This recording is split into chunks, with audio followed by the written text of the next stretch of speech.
ಒಂದು ಮನೆ ಕಟ್ಟಿಸ್ಬೇಕು ಅಂತ ಹೇಳಿದ ಕಾಂಪಿಟೇಷನ್. ಅವನಂಗೆ ಕಟ್ಸಾನೆ, ನಾವು ಚೆನ್ನಾಗಿ ಕಟ್ಟಿಸ್ಬೇಕು, ಇದು ಅಹಂಕಾರ. ಮನುಷ್ಯ ಬದುಕಬೇಕಾದ್ರೆ ಇನ್ನೊಬ್ಬ ಏನು ತಿಳ್ಕೊಂತಾನೋ ಇನ್ನೊಬ್ಬನಿಗೆ ನಾನು ಚೆನ್ನಾಗಿರಬೇಕು, ಅವನು ತಪ್ಪು ತಿಳ್ಕೋಬಾರ್ದು ಅಂತ ಈ ಒಪ್ಪಿಸ್ಕೋಸ್ಕರ ಬದುಕ್ತಾ ಇದ್ದಾರೆ. ಬದುಕಿಗೆ ಇದೆಲ್ಲ ಬೇಕಿಲ್ಲ, ಅವ್ರಿಗಿಂತ ಚೆನ್ನಾಗಿರಬೇಕು. ಆಮೇಲೆ ಇನ್ನೊಬ್ಬರ ಮನೆಗೆ ಅವ್ರಿಗಿಂತ ನಾನು ಚೆನ್ನಾಗಿ ನೋಡ್ಕೋಬೇಕು ಅಂತ. ಆದ್ದರಿಂದ ನೀವು ಅರ್ಧ ಹಾಳಾಗೋ. ಆದ್ದರಿಂದ ನಮ್ಮನ್ನು ನಾವು ನೋಡ್ಕೋಬೇಕು. ನಮ್ಮನ್ನು ನೋಡಿ ಇನ್ನೊಬ್ಬರು ಕಲಿಯಾಗಿ ನಾವು ಇರಬೇಕೆ ವಿನಃ ಇನ್ನೊಬ್ಬರು ಕಮ್ಮಿ ಮಾಡೋಕ್ಕಾಗದೆ. ಇವಾಗ ನಮ್ಮ ಹುಡುಗಿ ನಮ್ಮ ಮನೆಯಲ್ಲಿ ಇರ್ತೀನಿ, ನಮ್ಮ ಮನೆ ಒಂದೊಳ ಸೋಫಾಗಳು ಹಾಕಿಬಿಟ್ಟಿರ್ತಾರೆ ಅಲ್ಲಿ ಬೆಂಗಳೂರಿನಲ್ಲಿ ಇಟ್ಟು. ಆ ಸೋಫಾಗಳು ಕ್ಲೀನಾಗಿ ಹಾಕಿರ್ತಾರೆ. ನಮ್ಮ ಮನೆ ಒಬ್ಬರು ಹೋಗಿ ಅದ್ರ ಮೇಲೆ ಉಳ್ಳಾಡಿಬಿಡ್ತಾರೆ. ಇಲ್ಲೇ ಕೆಳಗಡೆಗೂ ಅವೆಲ್ಲ ಗಲೀಜು ಮಾಡ್ತೀಯ. ನಾನು ಹೇಳ್ತೀನಿ, ಆ ಹುಡುಗ ಅಷ್ಟು ಸಂತೋಷವಾಗಿ ಸೋಫಾ ಹಾಕಿದ ಮೇಲೆ ಕೂತ್ಕೊಂಡು ಚೆನ್ನಾಗಂದು ಯಾರು ಬರಲಿ ಅಂತ ಹಾಕಿದ್ರೆ ಅದನ್ನೆಲ್ಲ ಕೇಳ್ತಾನೆ. ಅಂದರೆ ಯಾರು ಬರೋದಕ್ಕೆ ಸೋಫಾ ಹಾಕೋದು ಹೌದಲ್ಲ. ಹಾಗೇನೆ ಅದಕ್ಕೆ ಕರ್ಕೊಂಬರ್ತಾರೆ. ಅದು ಇನ್ನೊಬ್ಬರು ಬರ್ತಾರೆ, ಮನೆಗೆ ಬಂದು ಎಲ್ಲ ತೋರಿಸ್ತಾರೆ. ತೋರಿಸಿದ ಮೇಲೆ ಅವರೇನು ಮಾಡ್ತಾರೆ, ಅವ್ರ ಮನಸ್ಸಿನೊಳಗೆ ಏನಾಗುತ್ತೆ, ಎಂಥ ಅದೃಷ್ಟ ಉಂಟು ಅಂದರೆ ಅವರು ನಮ್ಮ ಐಶ್ವರ್ಯ ನೋಡಿ ಮನಸ್ಸಿನ ಕೊರಗಲಿ ಅನ್ನೋದೇ ನಿಮ್ಮ ಉದ್ದೇಶವಿನ. ಅವ್ರನ್ನ ಡೆವಲಪ್ ಮಾಡೋಲ್ಲ. ಸಮಾಜಕ್ಕೆ ಅದೇನ್ರಿ ಆವಾಗ ಅವ್ರೇನು ಮಾಡ್ತಾರೆ, ಇದನ್ನೆಲ್ಲ ನೋಡ್ಕೊಂಡು ತಮ್ಮ ಮನೆ ಯಜಮಾನಿಗೆ ಗಂಟು ಬೀಳ್ತಾರೆ, ನನಗೆ ಫ್ರಿಜ್ ಬೇಕಾದ್ರೆ ಬೇಕಿದೆ, ಅನ್ನೆಸೆಸರಿ. ಆದ್ದರಿಂದ ಈ ಅವ್ಯವಹಾರದಿಂದ ನೀವು ಮನಸ್ಸಿಗೆ ಪ್ರತಿ ದಿವಸ ಏಕಾಗ್ರತೆ ಬೇಕು, ಶಾಂತಿಯಿಂದ ನೀವು ಉದ್ಧಾರ ಆಗ್ತೀರಿ ವಿನಃ ವೈಬ್ರೇಷನ್ ಇಲ್ಲ. ಆ ವೈಬ್ರೇಷನ್ ನೀವು ಕೇಳಿ ಕರೆಕ್ಟ್. ಸೊಸೈಟಿನಲ್ಲಿ ಒಂದು ಪ್ರತಿ ದಿವಸ ಸ್ಕೂಲ್ನಲ್ಲಿ ಕ್ವೈಟ್ ಲೆಟ್ ಇಟ್ ಟೇಕ್ 10 ನಿಮಿಷ ಹೋಗಲಿ ಮನಸ್ಸು.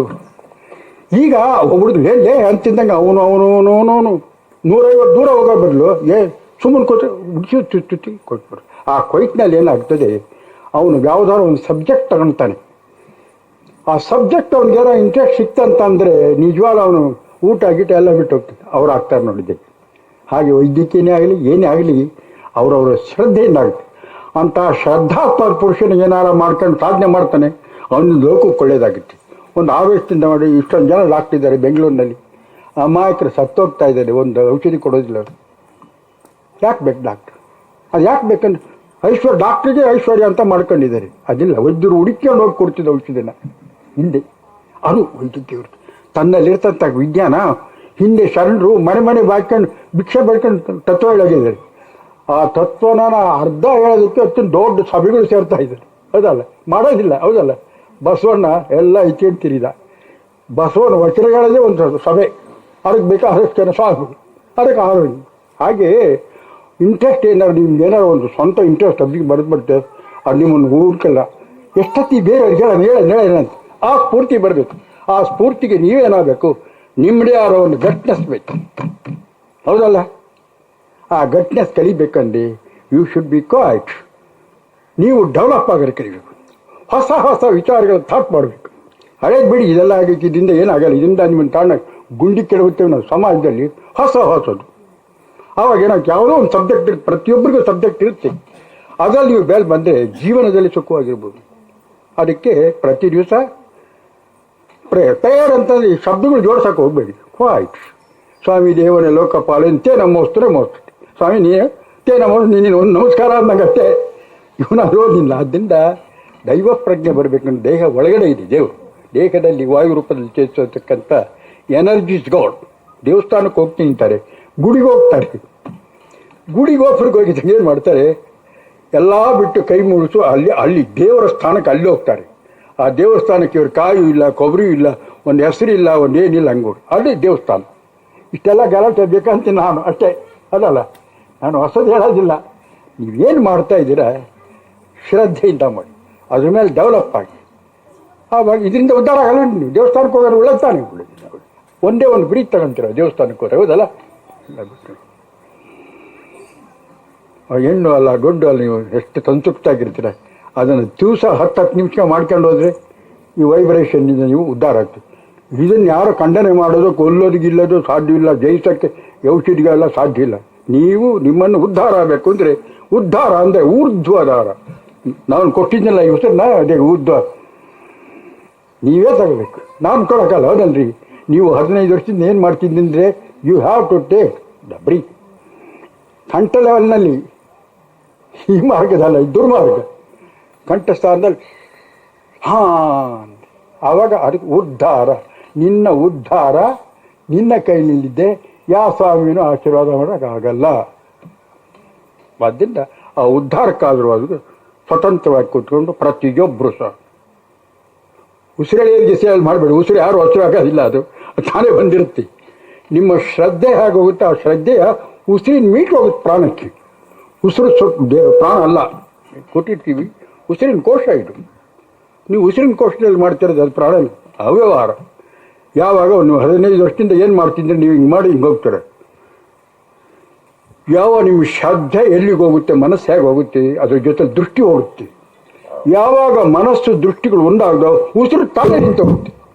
ಇಲ್ಲಿ ಉಸಿರಾಡಿ ಅಂತ ಇನ್ನೊಬ್ರು ಹೇಳ್ಕೊಡ್ತಾರೆ, ತಪ್ಪದು. ಮನಸ್ಸಂದೆ ಉಸಿರಲ್ಲ, ಮನಸ್ಸಂದೆ ದೃಷ್ಟಿಯಲ್ಲ.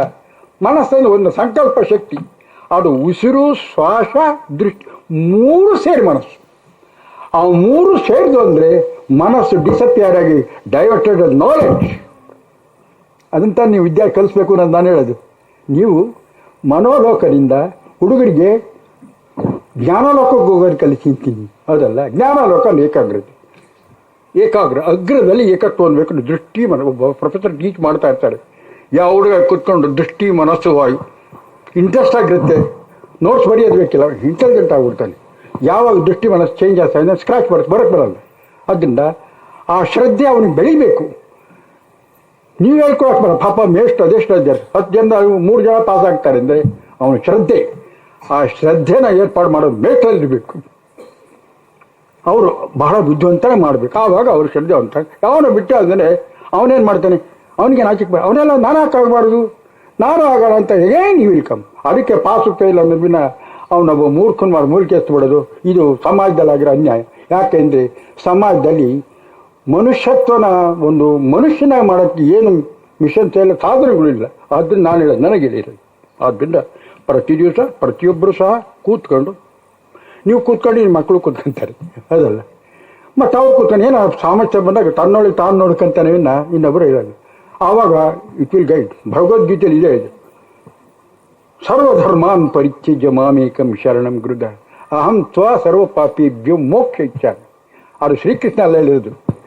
ಸರ್ವಧರ್ಮಾನ್ ಪರಿತ್ಯಜ್ಯ, ಮನಸ್ಸಿನ ಇಂದ್ರಿಯಗಳ ಎಲ್ಲ ವ್ಯವಹಾರಗಳನ್ನು ತೊರೆದು ಮಾಮೇಕಂ ದೃಷ್ಟಿ ಬುದ್ಧಿ ಶರಣ ಹೋದರೆ ಅಹಂ ಸರ್ವ ಪಾಪ, ನಾನು ನಿನ್ನ ಪಾಪಗಳಿಂದ ಮೋಕ್ಷ ಕೊಡ್ತೀನಿ ಅಂದಾಗ ನೀವು ಅಲ್ಲಿದ್ದಾಗ ಇಲ್ಲೇನು ಪಾಪ ಮಾಡೋಕ್ಕೆ ನಿಲ್ಲಲ್ಲ. ಆದ್ದರಿಂದ ನಿಮ್ಮ ಉಸಿರಿನ ಬಗ್ಗೆ ಓಡಾಡಬೇಡಿ. ಮನಸ್ಸು ಬುದ್ಧಿ ಇವೆರಡನ್ನ ಇಟ್ಟು ಉಸಿರು ತಾನೇ ನಿಂತೋಗುತ್ತೆ. ನಾವು ಹೇಳ್ಕೊಟ್ಟೆ ಅದನ್ನು. ನಿಮ್ಗೆ ಉಸಿರಲ್ಲ, ಉಸಿರು ಯಾಕೆ ಹೇಳ್ಕೊಟ್ಟೆ ಅಂದರೆ, ಉಸಿರು ಒಂದು ಪ್ರವರ್ತ ನಿವೃತ್ತಿ ಅಂತ ಎರಡಿದೆ. ಒಂದು ಮೂಗಿನ ಬಾಯಲ್ಲಿ ಬರೋದು ಪ್ರವೃತ್ತಿ, ಹೌದಲ್ಲ? ಮೂಗು ತೊರೆದು ಅಂತರ್ಮುಖವಾಗೋದು ನಿವೃತ್ತಿ. ನೀವು ಪ್ರವೃತ್ತಿಯಿಂದ ಹುಟ್ಟು ಸಾವುಗಳ ಮಧ್ಯೆ ಇದ್ದೀರ. ಇಲ್ಲಿ ನಮಗೆ ಸುಖ ಬೇಕು, ಶಾಂತಿ ಬೇಕು, ಕಷ್ಟ ಬೇಡ, ಎರಡು ಗೊತ್ತಿದೆ ನಿಮಗೆ, ಹೌದಲ್ಲ? ಇಲ್ಲಿ ಯಾರು ಏನು ಹೇಳ್ಕೊಳ್ಳೋದು ಬೇಡ, ಎಲ್ಲರಿಗೂ ಗೊತ್ತಿದೆ.